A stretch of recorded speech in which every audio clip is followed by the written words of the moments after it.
A black woman walks into the police station without anyone knowing she is the new police chief. Disdainful looks, whispered insults, and then a shove from a brash officer. But he had no idea who she really was. That single moment would define his career and change the dynamics of the entire department. When her true identity is finally revealed, the room freezes, every officer realizing the gravity of their arrogance. Before we continue, don't forget to like this video, subscribe to the channel, and share it with your friends.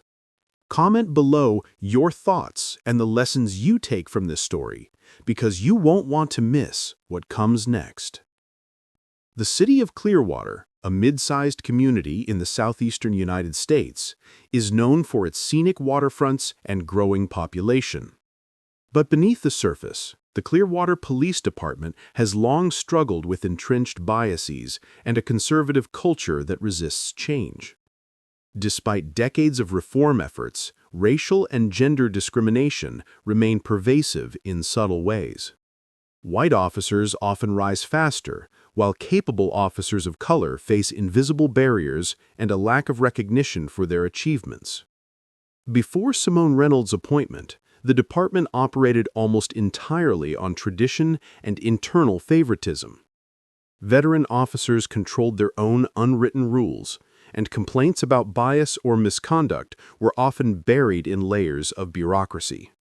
Stories of harassment, subtle discrimination, and outright incidents of excessive force against citizens of color were quietly swept aside. The public's patience had worn thin, but real change was slow because those in power were reluctant to relinquish authority. Simone Reynolds, 42, had worked in law enforcement for nearly 2 decades. From undercover investigations to high-profile criminal cases, she had proven herself to be intelligent, disciplined, and unafraid of confronting systemic problems. Her rise through the ranks had been far from easy. Every promotion had been earned despite the resistance she faced as a black woman in a predominantly white, male-dominated department. She was of average height, athletic, with short, tight curls framing a sharp, confident face. Her eyes, steady and observant, missed little. Simone had learned early that changing the culture of a department required patience, strategy, and an unflinching ability to maintain composure even in the face of hostility. She had seen colleagues undermined, harassed, and overlooked, but she understood that the right approach could slowly dismantle entrenched bias from within. Lieutenant Thomas Crawford embodied everything the old department culture stood for.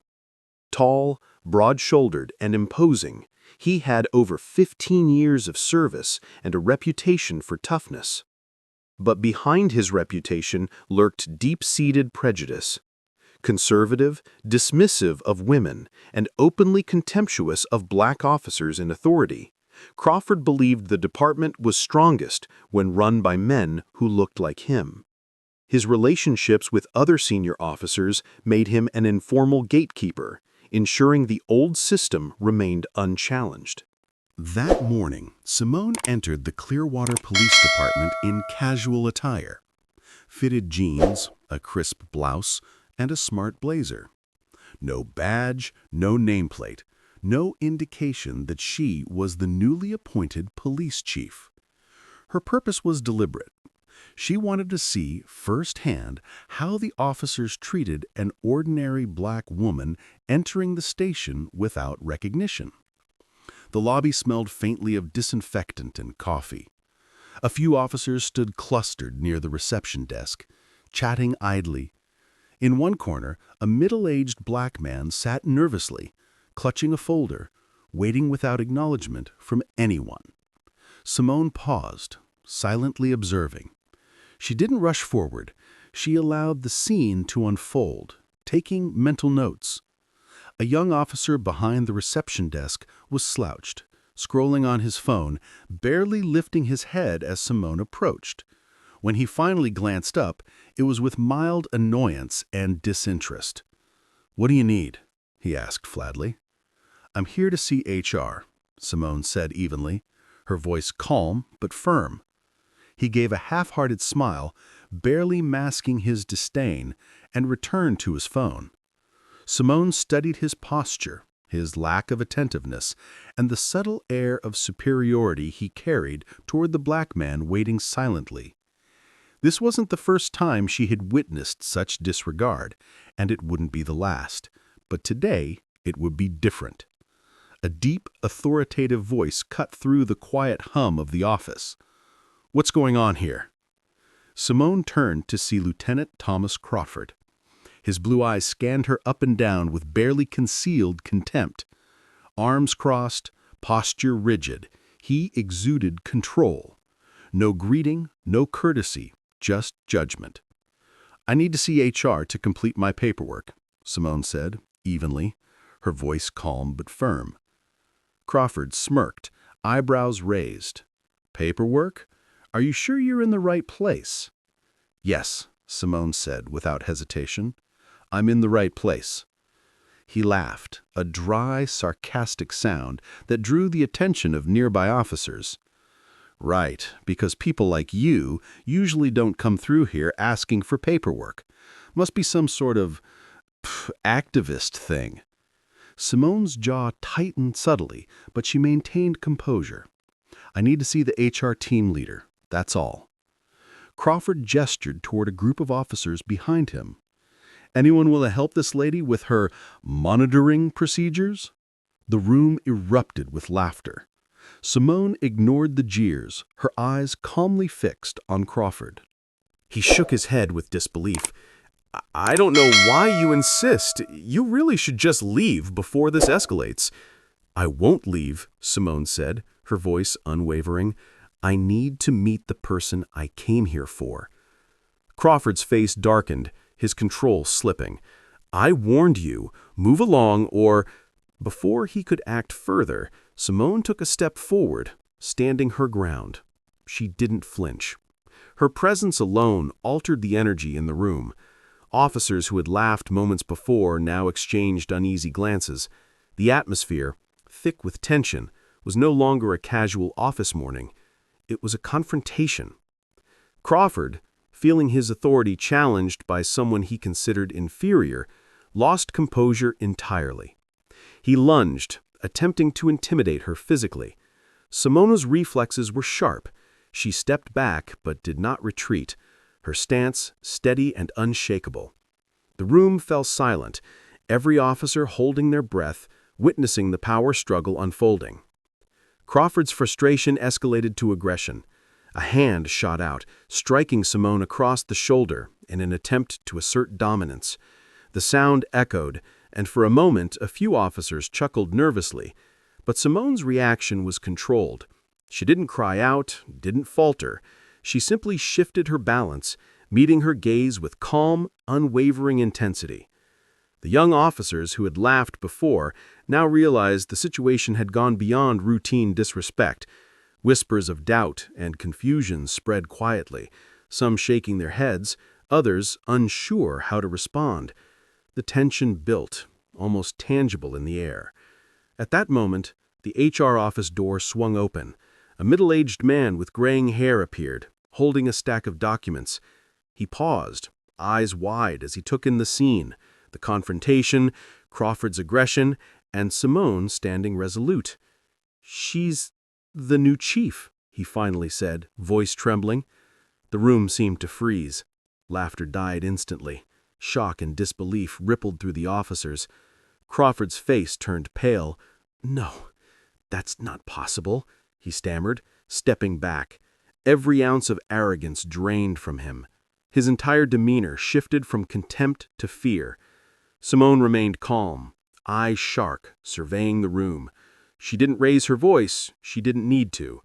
The authority in her gaze, the clarity of her presence, communicated everything. Finally, she spoke, voice low but commanding. "Lieutenant Thomas Crawford, you are under arrest." Gasps filled the room. Officers froze, stunned by the revelation. The weight of her words settled over everyone. The woman they had mocked, dismissed and underestimated, was the highest authority in the department. The air was thick with disbelief, tension, and the dawning realization that nothing in that department would ever be the same. The room fell into stunned silence. Officers who had moments ago laughed at the situation now could barely meet Simone Reynolds' gaze.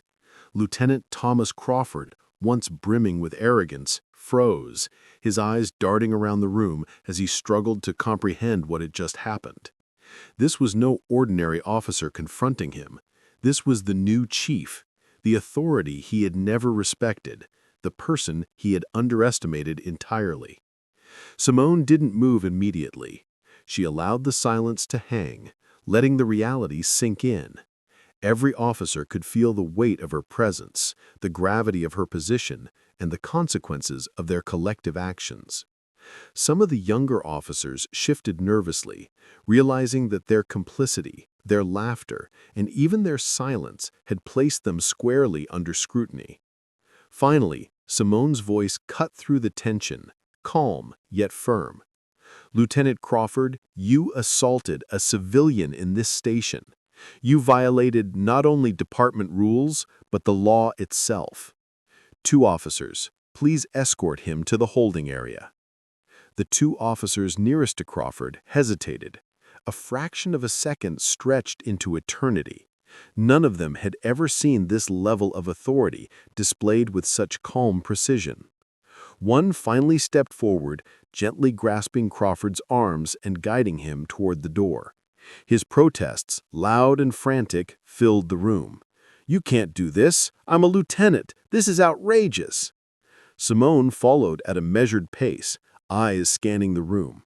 She didn't yell, she didn't threaten, she merely walked, every movement calculated and deliberate, projecting authority without aggression. Every officer watched, some with awe, others with fear. Some faces paled, realizing that they had laughed, mocked, or done nothing when they should have acted differently. Crawford struggled violently, but his resistance only underscored the finality of the situation. The officers holding him remained calm, secure in the knowledge that their chief was in control. The door slammed behind them, leaving an eerie quiet in the lobby. Simone stood in the center of the room, her gaze sweeping across every officer present. "You all understand," she said, voice measured, "that this is not about one person. This is about accountability. This is about a department that respects the citizens it serves and the laws it enforces. Anyone who undermines that will face the consequences." Some officers shuffled uncomfortably. A few murmured to themselves, muttering excuses or justifications, but Simone's eyes cut through the whispers. No one dared speak further. In the following hour, an emergency meeting was convened with senior officials. Video footage of the incident, combined with historical records of Crawford's conduct, were reviewed. Reports detailing prior incidents of racial bias, harassment, and misconduct were carefully examined. Each piece of evidence reinforced what had become painfully obvious. Crawford had repeatedly abused his authority and fostered a toxic environment. A senior officer leaned back in his chair, face solemn. "It is clear. Lieutenant Crawford has repeatedly violated department standards and the law. Allowing him to continue in the force would undermine public trust and internal discipline." Another nodded, grim. "The officers who colluded with him must also face consequences. There can be no exceptions. This is the moment to show that the department operates under fairness and justice, not favoritism and fear." The final decision was swift. Crawford was terminated immediately. Officers who had supported, laughed at, or enabled his behavior were suspended pending further investigation. The department experienced a sudden, seismic shift, a realignment of authority, responsibility, and accountability. The change was as dramatic as it was necessary. Meanwhile, the video of the confrontation began circulating online. Social media erupted with outrage and disbelief. Activists and citizens demanded explanations, policy reforms, and systemic change. Local news stations broadcast the story continuously, analyzing the incident and interviewing legal experts and community leaders. Clearwater became a national focal point for discussions about racial bias, workplace accountability, and the culture of law enforcement agencies. 2 days later, Simone stood outside City Hall. Hundreds of residents, journalists, and members of the police force gathered to hear her speak. Microphones and cameras were set up, capturing every word. She did not raise her voice unnecessarily, but every syllable carried weight, authority, and clarity. "I did not come here to maintain a broken system," she said, voice steady, eyes scanning the crowd. "I came here to change it.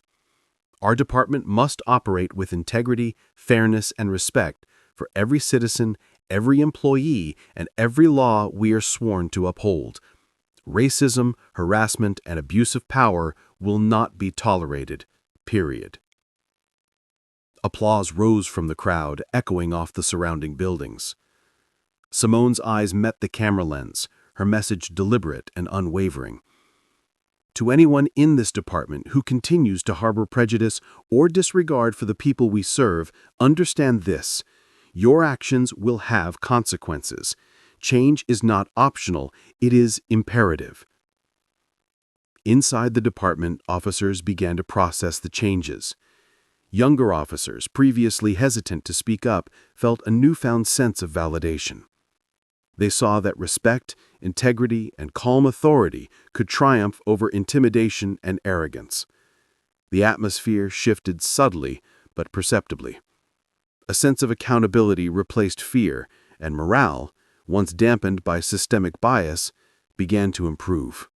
Meanwhile, Crawford's dismissal sent shockwaves throughout the city. Conversations at local coffee shops, schools, and workplaces turned to discussions about the incident.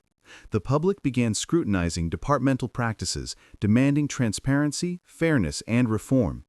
Citizens who had previously felt invisible or unheard now found their concerns amplified by the very actions Simone had taken. Despite the chaos, Simone maintained her composure. She returned to her office, reviewing policy manuals, disciplinary records, and personnel files. She understood that a single confrontation could not solve decades of entrenched bias. Real change would require patience, persistence, and vigilance. She meticulously planned a series of internal workshops, leadership programs, and accountability initiatives aimed at transforming the department from the inside out.